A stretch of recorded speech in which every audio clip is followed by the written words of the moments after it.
Hello বন্ধুরা, তোমরা সবাই কেমন আছো? আশা করি সবাই ভালো আছো। আমার আরও একটা ভিডিওতে তোমাদের সবাইকে জানাই স্বাগত। আগের দিন যে নিরামিষ ঘুগনিটা তৈরি করেছিলাম তার সাথে যে পরোটাটা তৈরি করেছি সেটাই তোমাদের সাথে শেয়ার করব। কিছুই না, প্রথমে ময়দা নিয়ে তার মধ্যে লবণ, হলুদ আর মিষ্টি দিয়ে ভালো করে ময়দাটা ময়াম দিয়ে নিয়েছি।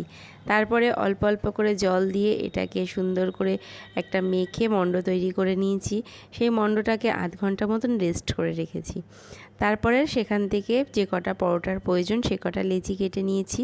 এবার প্রত্যেকটা লেচি গোল করে বেলে নিয়ে তার উপরে ছড়িয়ে দেব একটু তেল আর দেব একটু ময়দার গুঁড়ো দিয়ে ওটাকে মাঝখান থেকে একটু কাট করে একটা রোল করে নিয়ে একটা ছোট্ট ফুলের মতন করে নেব। এভাবে আমি 4টে পরোটা বানিয়েছি, 4টেই এভাবে করে নেব। তারপরে এটাকে আরও 10 মিনিট রেস্টে রেখে এবার এটাকে ভালো করে গোল করে বেলে নেব। পরোটাগুলো সব বেলা আমার হয়ে গেছে। এবার চাটুতে এগুলো সেঁকে নেব দু পিঠ ভালো করে সেঁকে নিয়ে ওপর দিয়ে একটু তেল ছড়িয়ে হালকা করে আবারও একটু ভেজে নিলেই রেডি হয়ে যাবে এই পরোটা। যেহেতু ময়দাটা অনেকক্ষণ রেস্টে রেখেছিলাম, পরোটা যখন খাচ্ছিলাম ভীষণ সফট হয়েছিল জানো না।